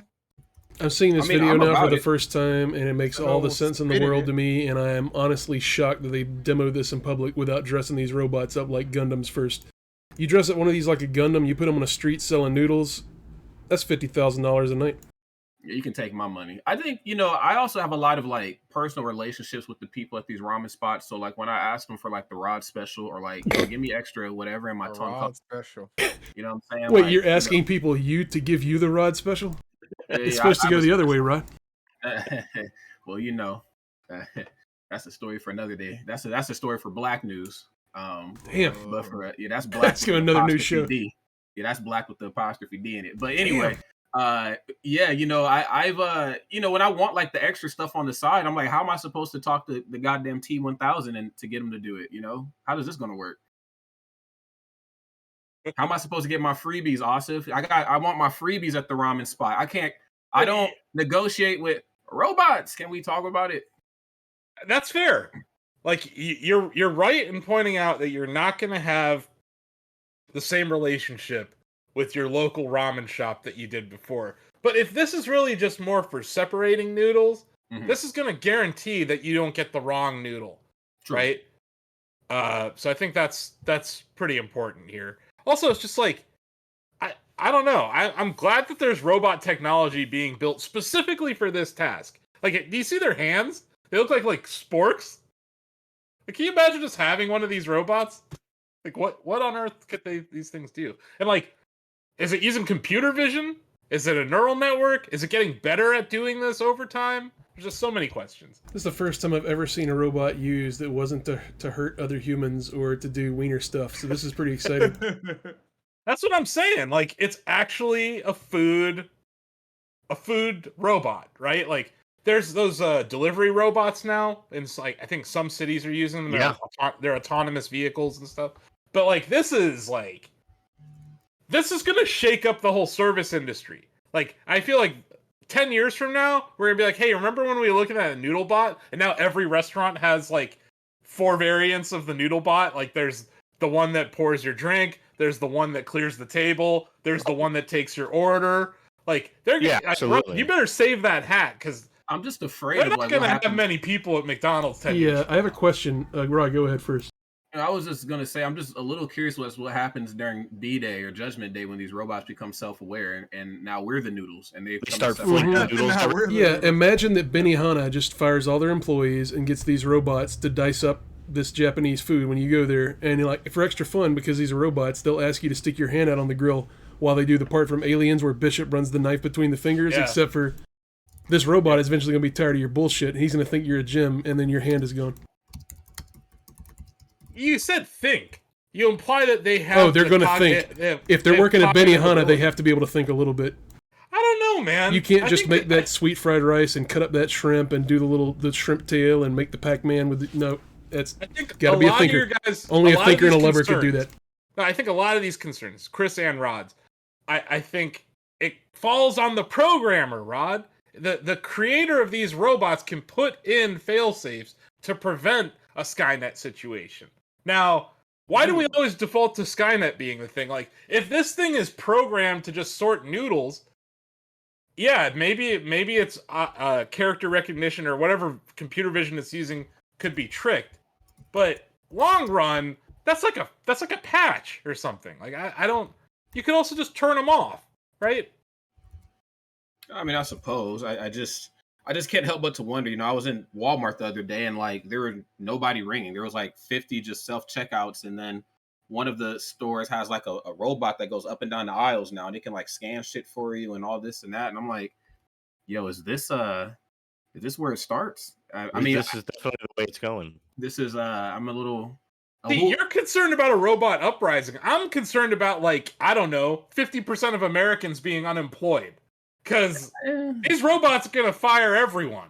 Like, it's just going to be... Luckily, a robot can't be a streamer, so I'm good. I don't know about that. I would totally watch this noodle-slinging robot stream. I would sub instantly if there was a Twitch channel for this. In fact, guess what? We just hired this robot, subbed to our channel to watch more noodles be sorted. That's like the next level after like the virtual like cartoon Avi streamer. It's like human Avi streamer, robot streamer. Vish gets what I'm saying, man. Like Vish understands. And yeah, you're right. And Pyro's right. Get a job in programming. Because like that's the new mechanic in this 21st century world. Robot mukbangs? Yeah, there you go. All sorts of options here. You remember that toy dog that Sony sold when we were younger? I'm assuming they've got to be cheaper by now. What if we just chop off the hands on that and then we hot glue salad tongs to it? Do you remember Rolly? Was that the Sony silver dog? No. Sony was... They made this dancing MP3 player called Rolly. And people thought Skynet was going to take over then too, Rod, and it didn't happen. I think Abo was the dog I was thinking of. Couldn't you argue that means it's due? Yeah, but like, I don't know. I have a Tesla. It can drive itself, right? There are times where it doesn't see the road correctly. And it like thinks that it's about to drive into a wall and it doesn't. So it just comes to a stop. Or it's like it misjudges the side of the road. So it like jerks you away from the curb or something. So someone who's experienced like a robot that doesn't really get it yet, there's no way that we're that close to like robots taking over. I feel like we're going to use them in these very specific places, like dogs on YouTube or noodle sorting or whatever. But yeah, like when you're talking about the most complicated robots in the world right now, I would say a Tesla is definitely one of them. And they're nowhere near taking over yet. You know, like, if it was the case, everyone would have an autonomous car right now, and we don't. So I think we're, like, years away from that sort of stuff. But, like, obviously, I think fast food is going to be one of those places where we can implement robots really quickly, and you're going to see it from these, like, mega corporations, because they're squeezing every penny they can out of their businesses. So I think that's where we'll see it first. But, no, I'm not worried about it. I shouldn't say that. It's not that I'm not worried about Skynet taking over. I just think it's further away from happening than people think. Yeah. Okay. Skynet happens the exact second, then some random asshole decides he can make an extra 2 cents from it happening. Mm-hmm. So yeah, Google Stadia's white label thing is probably going to lead to it more than anything. Google Stadia. Yeah. Well, gaming platform. Before we wrap up sauce talk, there's one literal sauce that we need to discuss. Oh wow, a sauce on sauce talk? This is as sauce as it fucking gets. Oh, I think I know the sauce you're talking about. It's a very famous sauce. And I'm not talking about donkey sauce. And this is Rod's wheelhouse. This is McDonald's. It's McDonald's Szechuan sauce. It's coming back. Yo, apparently, that's good. So you've had it. You had it the last time they brought it back for the Rick and Morty craze. Yeah, like funny enough, I've never even watched Rick and Morty, but that sauce slaps, by G's. That sauce slaps. Very glad that's coming back. Honestly, it should just be like a main staple, like how they did Wendy's spicy nuggets. No, it's only going to be at the time. It's only going to be in the app as well. So you're not even going to be able to ask for it at the counter or the window or whatever. You have to order it in the app. I'm sure people will just be asking for it. I'm surprised they didn't make it an NFT. Don't do that. Szechuan sauce NFT has probably already been made. Yeah. Yeah, that whole market's kind of fizzled. But someone just said, Denny said Rick and Morty is not as powerful anymore. That's probably true. Like the first time this came around, it was like a frenzy at McDonald's. There was all sorts of crazy shit happening. There's people jumping up on the counter inside the store yelling, "I'm Pickle Rick" and everything. And it was getting kind of nuts. People were really acting like fools out there. But I'm not saying they won't do it again this time, but yeah, we'll have to wait and see. I remember there was like one games journalist who scored like a vat of it early, and he sold it on eBay for like thousands of dollars or something. I don't think it's gonna be as crazy this time, but we just want to alert our viewers that there is another opportunity to get your Szechuan sauce on McDonald's. And then try to sell it on eBay for $5,000. Is this for dunking nuggets in? Like, what is it? I mean, it is a sauce cup like all of their other sauces, so you could use it for fries or nuggets or whatever you want. But I'm assuming nuggets would be the main vehicle of choice. Mm-hmm. Yeah, and I like McDonald's. They I mean, of course, the food is absolutely terrible for you, but it tastes good, and I think they're the number one on that list of food that's bad for you, that tastes amazing. But I think from a marketing standpoint, too, they just know what the people like. And if they don't know, they're also just willing to try things to, like, gauge new fan bases. Like, of course, all the Pokemon shit, like, I have all that shit in here. But I think that they did, like, a BTS special burger in the past and, like, all this extra stuff. It was just a meal, a BTS meal that they did, I was kind of hoping they went farther with it. What'd you say? I was hoping they went farther with the licensed celebrity meals, and they were going to start having B-list and C-list celebrity meals. It was going to be exciting. The Gary Busey meal? Yeah, I was looking forward to the Gary Busey combo. Wasn't it like David Hasselhoff drunk on the floor? Nelly, right? Nelly had one. There was a Travis Scott combo, I think. Nelly. Travis Scott was with McDonald's. It was really weird with Nelly too, because they didn't call him Nelly. It was like his real name, because that's how Burger. That's what I don't know Nelly's real name. So, guys, I want to ask you a question real quick, though, now that we're talking about nuggets and sauces and things like that at McDonald's.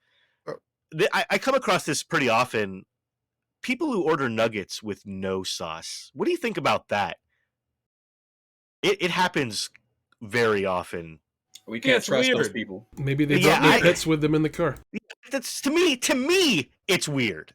Okay, no, it's weird because I get it. You're avoiding high fructose corn syrup or something. Okay. And the nuggets, I would never call the nuggets healthy, but like they're barely chicken and they're fried and they have flour on them. So there's like a bunch of reasons why anyone on a diet wouldn't want to eat them. But maybe there's like an allergy involved, or maybe there's like...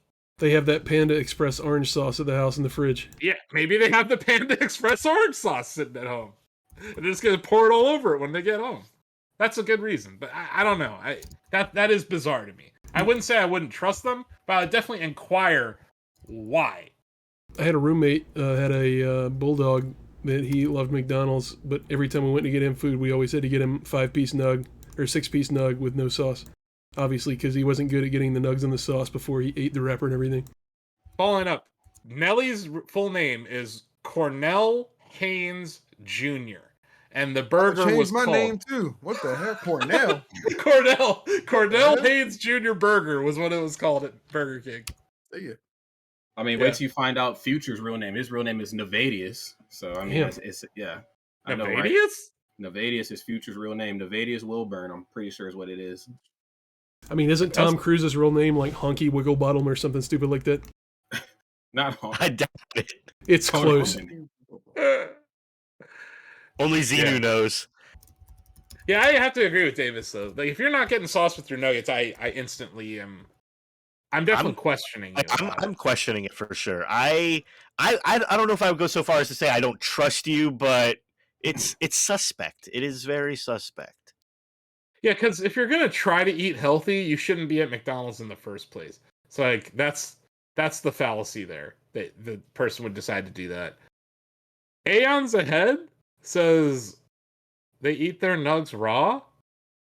Like just heck? not fried either. I mean, that's probably not uncooked? Good for you. Like uncooked? Some people eat them for the clout, not the flavor. Uncooked nuggets.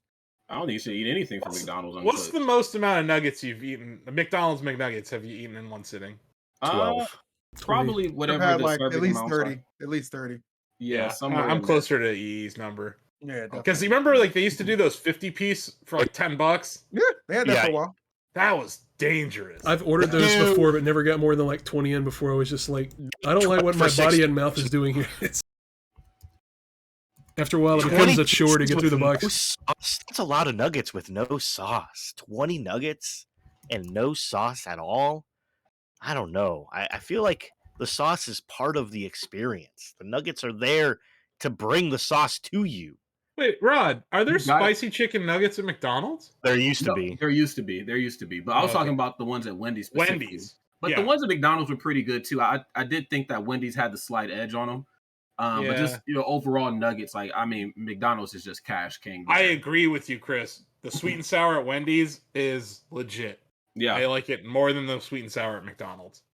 I wish I could get Popeye's nuggets with the Wendy's sweet and sour sauce.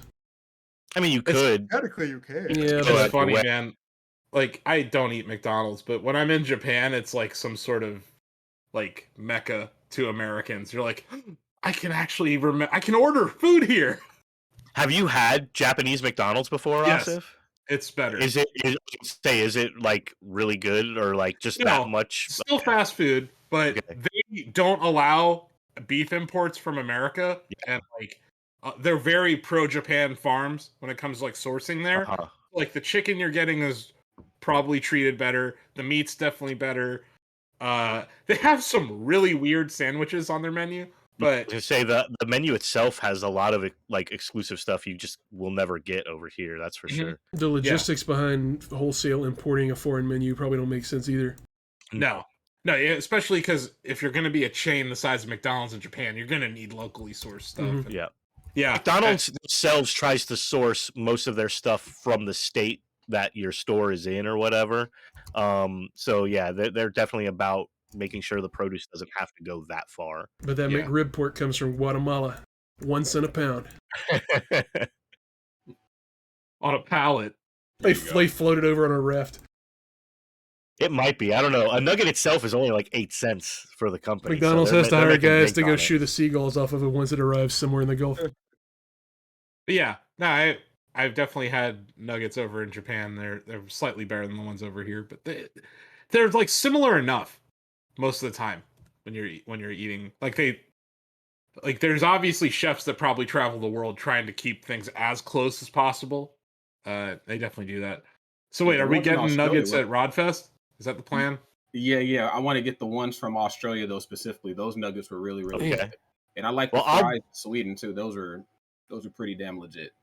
So you're implying that Rodfest has to have a private plane if we're going to be making those kind of jaunts to get nuggets? Hey, look. With EE's 50K seed funding. I mean, he'll win another one of these tourneys tomorrow. It would have been no big deal. Rodfest is sponsored by EE Sports. I feel like it's the least he could do. I've been on the team literally since day one. I don't have a hoodie. Paying attention in middle school in high school would pay these kinds of dividends. I don't even have any EE coin. I don't have any thick coin. I don't have any of it. So one day. How is thick coin doing? How could you treat your employees like this? I know. I don't even check it anymore. It's there. You didn't even grant him revenue sharing, or at least get him like a branded T-shirt. We just need Elon Musk to tweet about thick coin once. Just hold, boys. That's all you need to know. Just hold. Gotcha. All right. Well, I'm definitely gonna stock up on that Szechuan sauce when it's available. I'll try to get as much as I can, and I'll report to you guys on how much I'm able to eat it with nuggets. I'll try it with nuggets. I'll try it with fries. You know, I'll probably even dip a burger into one of them. Who knows? Stick anything in anything once or twice. Exactly. No one know until you try. But yeah, that's gonna do it for the sauce talk. I mean, that was the literal sauce talk. That was back to the gills, honestly.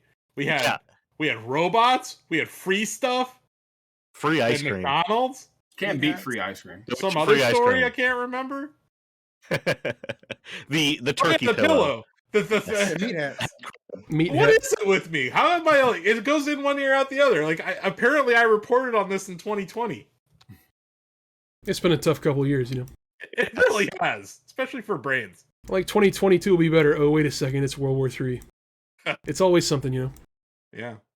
Well, of course, to cap it off, though, we got to touch on the Cortex winner of the week, the Shack Pets Showdown, the person who was able to amass the most Shack points over the week and win our own esport here at Shacknews. And it's the return of the Kings. They're back. You know who it is. You know. 8 Mikey winning Shack Pets and Mad Dog _ Delphi 97 winning the chatty. Mad Dog's back. That's right. He's taking his rightful place at the top of the chatty.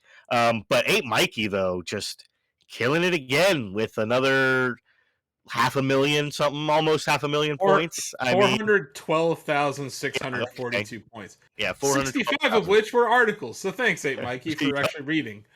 Yep, read 6.5 articles? How does that work? No, you get 5 points for Cortex articles. And okay. Wow, even reading a Cortex article, that's doing it for Shacknews. I know. But yeah, you can actually read the Carnage Report and get points for reading the Carnage Report, which I just did. But yeah, the Mad Dog came in 20th overall, so he did show up on the leaderboard this week. A lot of new users. We had our big milestone at Shack Pets last week. We hit 1,000 uploads. Yeah, congrats on that. Yeah, and it's something like 40% of our users are new. Like they create an account specifically to use Shack Pets, and you're seeing them on the leaderboard. Patty Ann, Vance M, Zamirakai, Stu Switzer, Jules. This account called Our Pets. Our Pets. Yeah, like straight up people that did not have Shack accounts. Yeah. Either heard us talking about it on Wide World, so thank you guys for that. Heard us talking about it on Skankcore 64 or on Steve Tendo's show or on any of these shows that we do on Twitch, or seeing a tweet on Twitter and signing up like instantly. So it's been really cool to see that. Yeah, the app is like growing. We barely spend any money on promoting it. We're not doing any kind of influencer push or anything right now. So to see people still using it, it's growing, and people really seem to be understanding the concept of the latest pets feed. So even if you don't have a pet, you can use this app, and there's now over 1,000 photos for you to just scroll through if you feel like it. And especially in these times, where there's a lot of horrible stuff on your regular social media feeds, it's nice to have like a sequestered place that okay, I'm not going to see any bombings. I'm not going to see, it's just going to be dogs and cats. Maybe a skunk, a rabbit, a guinea pig. I think that's about all that we have right now. But yeah, lots of cats. Lots of cats. Yes. Love me some cats, yo. So yeah, we're still working on some updates. And yeah, it's gonna be a fun year for Shack Pets. So thanks to everyone who's trying it out. And yeah, keep doing that. But yeah, it's definitely still dominating the meta. I've kicked around some ideas with our devs as to how to address that. None of us really want to buff Chatty, so that's probably not happening. But Cortex might see a buff. Like what better way to win than to do Shack Pets anyway? I mean, I feel like it's so simple. And like, free. what's more valuable? Because who doesn't want to see a cute pet picture? Yeah. Or a comment? I mean, I'm going to take metaphysical questions that you have to ask when you come up with a game engine for your website. Well, true. I'm gonna have to be a hell of a comment. That's what I'm saying, Krabs. And that's where the whole LOL aspect of it comes into play. Because when you get tagged, you get points. So if you do post a comment, like, people like to say that, oh, it's impossible to win Chatty. I'm like, no, if you say something interesting enough on Chatty, you could still win Shacknews. If you tag stuff, you can still win Shacknews. It's just that they don't do those things. So you're not winning. Bunch of people who don't want to win. What's going on with that? You gotta try harder. What's going and on, clearly, y'all? like, hey, Mikey, this dude's a madman. Like, I've run the numbers. He's playing this app more than anyone else on Earth. He's just scrolling. he has uploaded more images than anyone else, which means he has access to more challenges than anyone else. You know, a cool thing about the 1,000 image upload threshold is that we now have a potential for 1 million possible matches on the platform. So that's why earlier on I put on these limitations so you could only do 10 challenges per picture per day, right? I'm glad I did this before we hit this threshold, because there were times when we launched Shack Pets where the sheer amount of challenges that were being issued was breaking the website. So we had to throttle it. And it's good that we did it before this, because, yeah, we would have broken the website. But yeah, the fact that he's putting up 412,000, and he didn't win every day this week. You know, like, Blake won, I believe, the 19th. I think so too, yeah. He was talking about that. Yeah, Morgan won on March 17th. Bill Lavoy Rumpo won on the 16th. Morgan won on the 15th. So it's like, it's actually even more impressive that 8 Mikey won this week, given how many days he did not win. I think it comes down to the 18th. I don't know when he did it. It's crazy. The amount of points he got.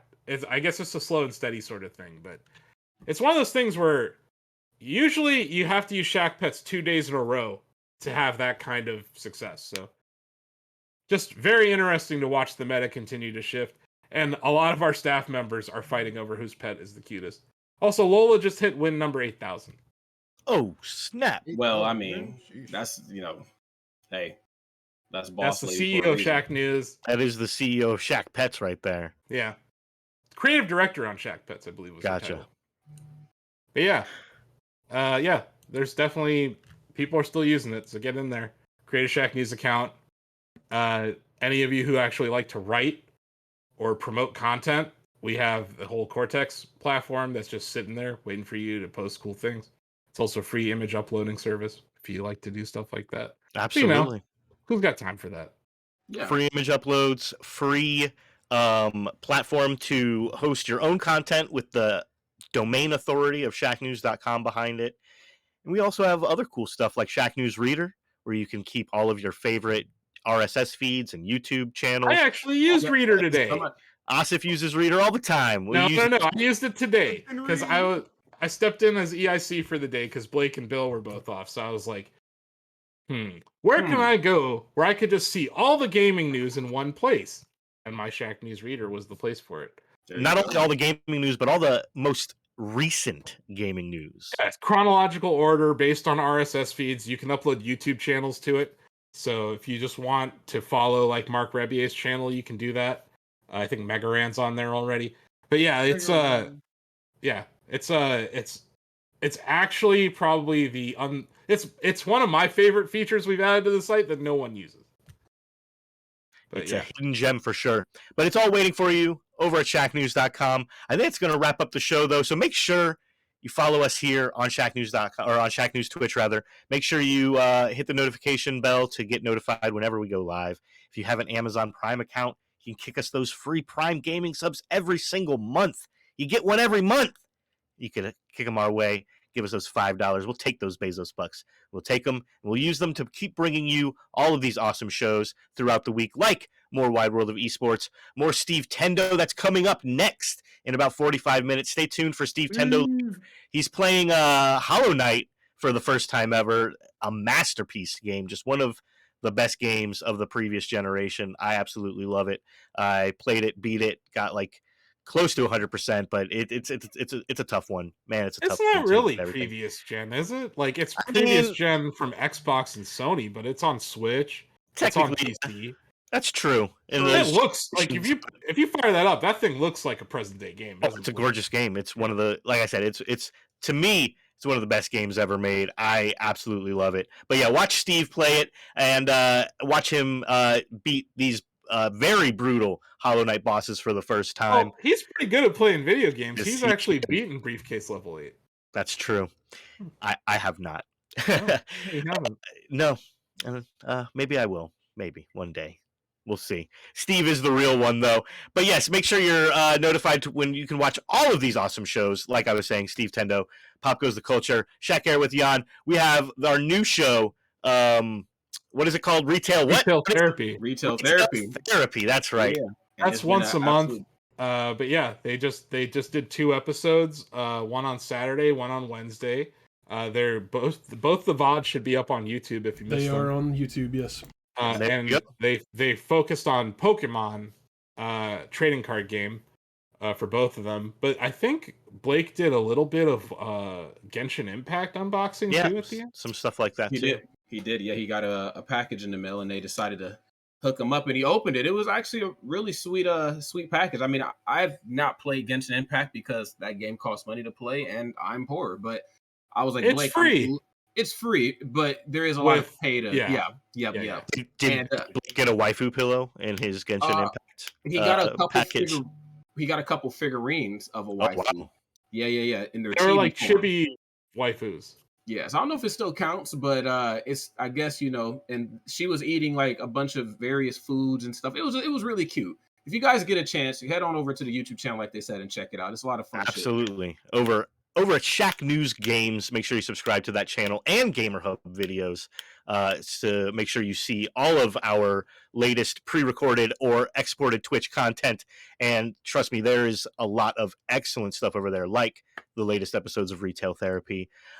Make sure, of course, you download Shack Pets. Check that out over at the iOS App Store and Google Play Store. Absolutely free. Head over to shacknews.com.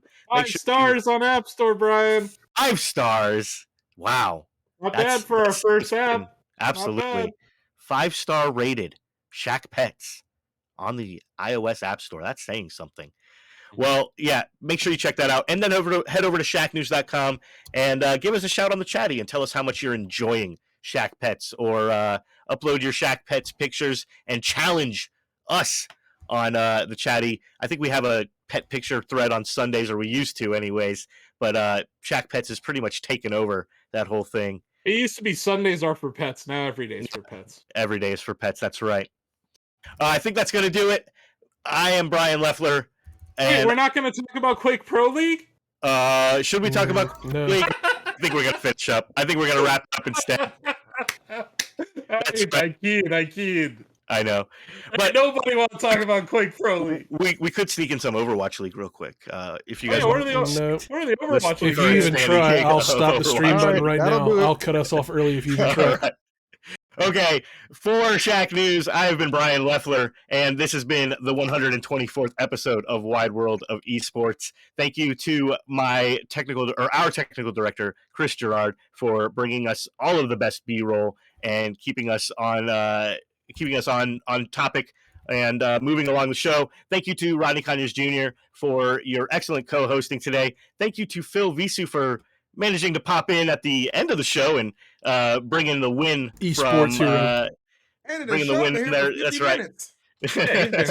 I know. I'm just messing with you. Nah, I got you. Hell yeah, it was dope. And thank you to Asif Khan, the man with the briefcase, for coming in and bringing us some excellent sauce topics and dissecting some really cool fighting game commentary with us. I enjoyed our talk about Arc System Works, and we'll see if they get snapped up soon. And yeah, congratulations again, Phil, on the big W today. Yes, for being the Going on the back of that champion. picture with Pokey, like you just got. There's some like I don't know. Go buy a lottery ticket or something, man. Something's brewing, baby. Something's brewing. We need to get banned from Twitch, Asif. We need to get. How do we get banned? Yeah. Trying to yell the N-word out? Is that what I need to do? Oh, hold on. Chris, end the show. That's it. End the show, show, Chris. Get banned, not canceled now. We're out of here.